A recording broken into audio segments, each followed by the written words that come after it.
اور جو شخص کسی مسلمان کو قصدن مار ڈالے گا تو اس کی سزا دوزخ ہے، جس میں وہ ہمیشہ جلتا رہے گا، اور اللہ اس پر غضبناک ہوگا اور اس پر لعنت کرے گا، اور ایسے شخص کے لیے اس نے بڑا سخت عذاب تیار کر رکھا ہے۔ مومنو، جب تم اللہ کی راہ میں باہر نکلا کرو تو تحقیق سے کام لیا کرو، اور جو شخص تم کو سلام کرے اس سے یہ نہ کہو کہ تم مومن نہیں ہو،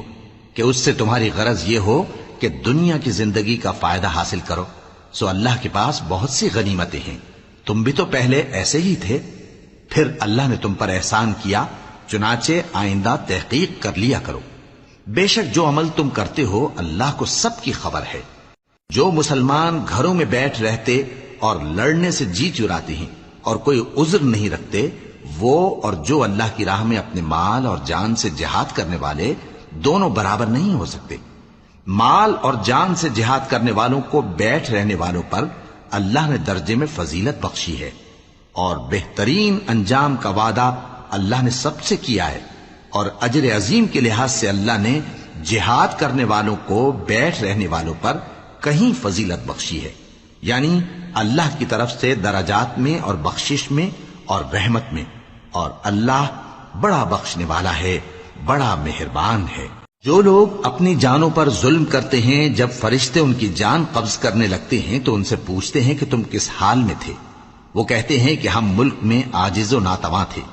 فرشتے کہتے ہیں کیا اللہ کا ملک فراخ نہیں تھا کہ تم اس میں ہجرت کر جاتے؟ پس ایسے لوگوں کا ٹھکانہ دوزخ ہے، اور وہ بری جگہ ہے لوٹنے کی۔ ہاں، جو مرد اور عورتیں اور بچے بے بس ہیں کہ نہ تو کوئی تدبیر کر سکتے ہیں اور نہ رستہ ہی جانتے ہیں،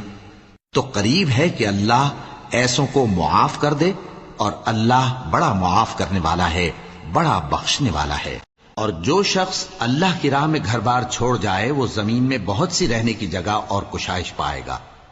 اور جو شخص اللہ اور اس کے رسول کی طرف ہجرت کر کے گھر سے نکل جائے پھر اس کو موت آ پکڑے تو اس کا ثواب اللہ کے ذمے ہو چکا، اور اللہ بڑا بخشنے والا ہے، بڑا مہربان ہے۔ اور جب تم سفر کو جاؤ تو تم پر کچھ گناہ نہیں کہ نماز کو کم کر کے پڑھو، بشرطے کہ تم کو خوف ہو کہ کافر لوگ تم کو ستائیں گے، بے شک کافر تمہارے کھلے دشمن ہیں۔ اور اے پیغمبر،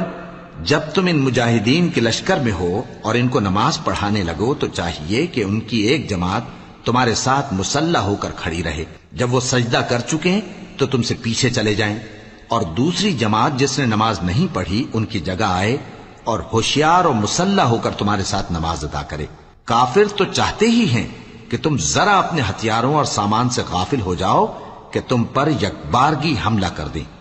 اور اگر تم بارش کے سبب تکلیف میں ہو یا بیمار ہو تو تم پر کچھ گناہ نہیں کہ ہتھیار اتار رکھو، مگر اپنا بچاؤ ضرور کر رکھو، اللہ نے کافروں کے لیے ذلت کا عذاب تیار کر رکھا ہے۔ پھر جب تم یہ نماز تمام کر چکو تو کھڑے اور بیٹھے اور لیٹے ہر حالت میں اللہ کو یاد کرو،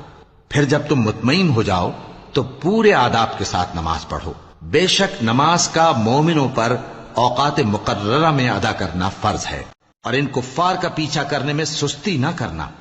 اگر تم بے آرام ہوتے ہو تو جس طرح تم بے آرام ہوتے ہو اسی طرح وہ بھی بے آرام ہوتے ہیں، اور تم تو اللہ سے ایسی ایسی امیدیں رکھتے ہو جو وہ نہیں رکھتے،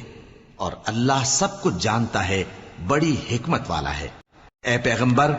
ہم نے تم پر سچی کتاب نازل کی ہے تاکہ اللہ کی ہدایات کے مطابق لوگوں کے مقدمات فیصل کرو، اور دیکھو دغابازوں کی حمایت میں کبھی بحث نہ کرنا، اور اللہ سے بخشش مانگتے رہو، بے شک اللہ بخشنے والا ہے، بڑا مہربان ہے۔ اور جو لوگ اپنے ہم جنسوں کی خیانت کرتے ہیں ان کی طرف سے بحث نہ کرنا، کیونکہ اللہ دغاباز اور گناہگار کو دوست نہیں رکھتا۔ یہ لوگوں سے تو چھپتے ہیں اور اللہ سے نہیں چھپتے، حالانکہ جب یہ راتوں کو ایسی باتوں کے مشورے کیا کرتے ہیں جن کو وہ پسند نہیں کرتا تو وہ ان کے ساتھ ہوا کرتا ہے، اور اللہ ان کے تمام کاموں کا احاطہ کیے ہوئے ہے۔ بھلا تم لوگ دنیا کی زندگی میں تو ان کی طرف سے بحث کر لیتے ہو، سو قیامت کے دن ان کی طرف سے اللہ کے ساتھ کون بحث کرے گا اور کون ان کا وکیل بنے گا؟ اور جو شخص کوئی برا کام کر بیٹھے یا اپنے حق میں ظلم کر لے پھر اللہ سے بخشش مانگے تو اللہ کو بڑا بخشنے والا، بڑا مہربان پائے گا۔ اور جو کوئی گناہ کرتا ہے تو اس کا وبال اسی پر ہے، اور اللہ سب کچھ جاننے والا ہے، حکمت والا ہے۔